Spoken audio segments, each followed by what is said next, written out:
We're getting more breaking news, in fact, now coming in this hour.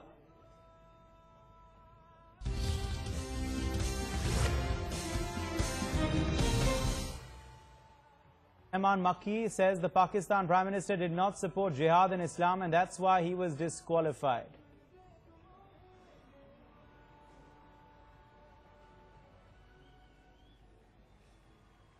So this is certainly big news coming in regarding this Jamat-ud-Dawah leader and terrorist Abdul Rehman Makki, saying the Pakistan Prime Minister did not support Jihad and Islam, and that's why he was disqualified. Is this a big admission of the reality of Pakistan, or is this just another bizarre take on the reasons for which Nawaz Sharif has been disqualified by a Pakistani court today? Jamat-ud-Dawah's Abdul Rehman Makki now, who remember is the relative of Hafiz Saeed, saying the Pak PM did not support Jihad and Islam, and that's why he was disqualified.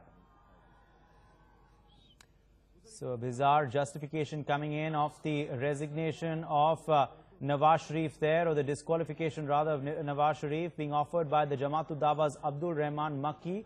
Strategic Affairs Editor Ashish Singh is joining us with live updates. Ashish, a bizarre take or just exposing the reality of Pakistan? What really does this statement signify of Abdul Rehman Makki?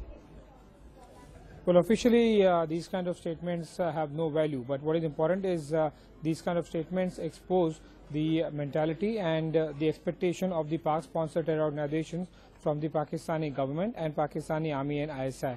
Makki, who is the brother of Hafiz Saeed, the Hizbul Mujahideen, Lashkar-e-Taiba, and other Pak-sponsored terror organizations have been getting shelters from and the finances from the Pakistani Army and ISI, including the Pakistan government. And that's the reason why these terror organizations continue to expect these kind of support openly from Pakistani government. And this kind of bizarre statement from Makki, as I mentioned, he's the brother of Hafiz Saeed, and this statement exposes the way relationship between the Pak-sponsored terror organizations, army, and the Pakistan government have been happening for last few decades. Once Prime Minister Nawaz Sharif did not support, at least openly, Lakhvi and Hizbul Mujahideen chief and few other terror organizations, the moment Supreme Court has given this verdict, it's become pretty evident that Makki and Hafiz Saeed did not like Pakistan Prime Minister Nawaz Sharif's approach towards these terror organizations. Although the Pakistan Army and ISI have been helping and supporting these terror organizations as proxies to initiate war against India and Kashmir, but Pakistan Prime Minister Nawaz Sharif never openly supported these terror organizations, and that's the reason why these bitter feelings are now coming out from the brother of one of the biggest terror organizations' chief. Uday? Absolutely. As you said, this is interesting, this statement, given the fact that he is the brother-in-law of Hafiz Saeed, who of course is a known terrorist, really exposing the reality of connections of terror with the power establishment of Pakistan. Ashish. That's right, Uday. These statements, as I mentioned, have no value. Who is Makki to comment on former Pakistan Prime Minister Nawaz Sharif? In fact, these terror organizations and their heads and family members have been spewing venom as far as India towards policy is concerned. Remember, out of all the prime ministers and the heads of the state of Pakistan, Nawaz Sharif is considered the least negative, the least lethal as far as India-Pakistan relations are concerned. And that is exactly something that does not go down well with Pakistan Army, ISI, and the terror organizations. And this once again is an example how Makki, brother of Hafiz Saeed, coming out openly and saying Pakistan Prime Minister has been punished by the judiciary only because he did not support the concept of jihad and the fight of these jihadists in Kashmir against Indian government. Uday? Absolutely. This, of course, being the latest statement coming in from Abdul Rehman Makki. Remember all these, of course, being the reactions that have come in after that big development today in Pakistan. What are really the other big reactions, Ashish, that have come in after this significant development of the disqualification of Nawaz Sharif? See, other than the opposition parties and PMLN, the Pakistan Prime Minister Nawaz Sharif's party, there's not been any major reaction either from Indian government side or from the former Pakistan Prime Minister Nawaz Sharif's family. We are expecting some kind of reaction officially from the Pakistan government and also from the Ministry of External Affairs here in South Block. But what I'm told that the Indian government is waiting for is the announcement of the next Pakistan Prime Minister. It's a judicial matter. This is what I've been told by the sources in the Ministry of External Affairs in India, is that it's a judicial decision and it would not be proper at this stage to comment on the judicial decision that has been happening for last few months, and the verdict has been declared today. Once the political aspects start coming out, that primarily means that the name of the next Pakistan Prime Minister is announced. That's when exactly the Indian government officially would respond to. Going by the way, the nature of this investigation and of the judicial process, the National Security Advisor's Office here in India, the Prime Minister's Office, IB, RAW, MEA, everyone is keeping a close watch, right from the members of the JIT, which was investigating the Panama Papers case against Pakistan Prime Minister Nawaz Sharif, and the way judicial process has taken place. All these things are going to have huge implication and direct ones on India's policy towards Pakistan, the stability between Indian and Pakistan government, the approach of Pakistani army towards India. All these factors will certainly be influenced directly by this particular decision by the 5-member judge bench of Pakistan Supreme Court. That's the reason Indian government has been very keenly and minutely been observing these developments. But so far, the nature of the development is judicial. That's the reason the Indian government does not want to respond at this stage. Right, just stay with us. In fact, we have General Shankar Roy Chaudhary, Strategic Affairs Analyst, also joining us now on NewsX. General Shankar Roy Chaudhary, according to you, what sort of significance, if any, does this statement of Abdul Rehman Makki convey? Look, the fact of the matter is that whether we like it or not, Prime Minister Nawaz Sharif, or maybe former Prime Minister Nawaz Sharif now, was someone that our Prime Minister Modi could do business with. You could make out the positive vibes between them. That is a fact, even when they were sort of exchanging other remarks with each other. But you could make out the underlying vibes between Prime Minister Modi and Prime Minister Nawaz Sharif, and I thought these were positive vibes.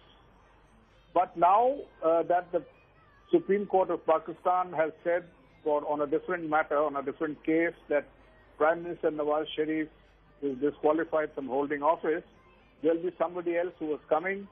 Well, I think this, until we know otherwise, it may be a setback to whatever progress we are making with Pakistan, if any. But one thing is my impression, which may be wrong, but is my impression, that Prime Minister Modi and Prime Minister or former Prime Minister Nawaz Sharif did share positive vibes. Right. In fact, stay with us, sir. We also have Jabbar Chaudhary joining us from Pakistan on the phone line. Jabbar Chaudhary, how do you really react to the kind of reaction that has come in now from Abdul Rehman Makki, who is the known brother-in-law of Hafiz Saeed and JuD Supremo? I think this is totally hilarious and rubbish that what they're talking about. I think this is a very clearly is indicated in Pakistan and the history of Pakistan. This is an unprecedented decision came out from the Supreme Court of Pakistan on the concealment of the assets of the sitting Prime Minister. They have declared, they have written in their order that the Prime Minister of Pakistan has been failed to declare his assets abroad in Dubai. He was a chairman of a company in Dubai, in Jabal Ali Free Zone, and he took the work permit for that. He's made the chairman of that company, and he did not declare this asset in his nomination papers, in his asset as in election commission. So I think that this is the case, and I'm not able to comment what Makki says or others says. This is totally a judiciary decision, and the Pakistani judiciary shows Thus time they have decided against the sitting Prime Minister and disqualified him and the Constitution's article of 62 and 63 of Pakistan. So I'm not able to react. I think this is hilarious and rubbish what they are talking about. But you know, Abdul Rehman Makki making this kind of comment, of course it is absurd, as you're saying, and he has no right to comment on these kind of political developments. But does it expose the reality of Pakistan, Mr. Chaudhary, according to you, given the fact that he is firmly entrenched in the JuD, given the fact that he is a relative of Hafiz Saeed, who is a known troublemaker and a known terrorist? I'm not able to comment on what they are trying in this crisis situation in Pakistan and the crisis situation where the Prime Minister of Pakistan has been disqualified on a fine morning, and what they want to draw, but they want to draw, so they are free to draw. But I'm not buying this argument that PM Nawaz Sharif has to stand disqualified because he denounced the jihad or whatever they are saying. I'm not going to buy this. Okay, you won't buy this. As far as the kind of reactions coming in Pakistan, Mr. Chaudhary, as you are based there and you are a senior journalist there, can you inform our viewers what is the kind of fallout of this big episode today, which has reached its culmination in the disqualification of Nawaz Sharif? I think the things are very much is being dealt with maturity and smoothness, because the first reaction came from Prime Minister House and that I am stepping down and I am no more the Prime Minister of Pakistan. I'm accepting the judgment of Supreme Court. There might be a chaos situation if reaction from Prime Minister House came otherwise. So I think there is a smooth reaction, and formally the ruling party will react at 4:30 p.m. today, and in a press conference. Right. We are waiting for that press conference. So that possibly will define the next steps. Indeed, Mr. Chaudhary, stay with us. General Shankar Roy Chaudhary, just coming back to you very quickly before you analyze on the fallout of course, what has taken place in Pakistan. Jabbar Chaudhary, what kind of significance does this have for the Pakistani army? Will they seek to exert more control now? I think this is a very long-lasting question, that who control. I think everybody at the site, and the decision came from Supreme Court and not from the army. And the Supreme Court finds a very conclusive evidence of the concealment of assets. So, but this can be a conspiracy. You can draw it that the army will be more powerful. Army is powerful in Pakistan, and you know, and everybody knows that we have a very powerful army, which is fighting against terrorism, extremism in the country and outside the country. So I think this is the decision came from the serious judiciary of Pakistan and not the army. Okay.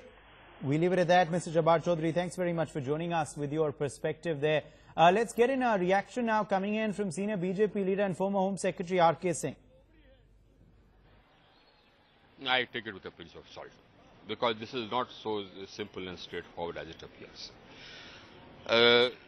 In Pakistan, the army and the ISI, its branch, its offshoot, the ISI, they cannot or have not tolerated any assertive elected government. And if any elected government has become assertive, they have destabilized it. If any elected government has reached out to India to try and normalize relations like Nawaz Sharif did this time, as well as during his previous, tenure. So we've seen so many violations, ceasefire violations. Despite that, do you believe that he was trying to normalize relationship between? You say that is the problem. See, the army somehow or the other has now developed a psyche that it is independent of the elected government in Pakistan. So whenever the elected government in Pakistan tries to normalize relations, they trigger some incident to try and disturb the situation.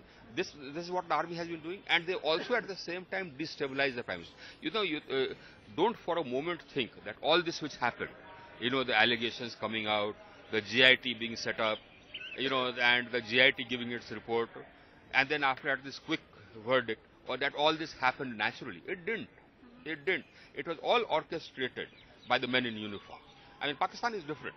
Pakistan is not like, other civilized democracies where you have the elected government in supreme command. The elected government is not in control of the army, has never been in the control of the army. Whenever any elected government has tried to control the army has done this. Now, that is one thing which we must keep in mind. Everybody must keep in mind here. Of course, insofar as the merits are concerned, you had a JIT, which also had representatives of the army, the ISI. It was unprecedented. And Nawaz Sharif was not given sufficient time to defend himself. Just look at the time frame and how quickly everything happened. This is all orchestrated.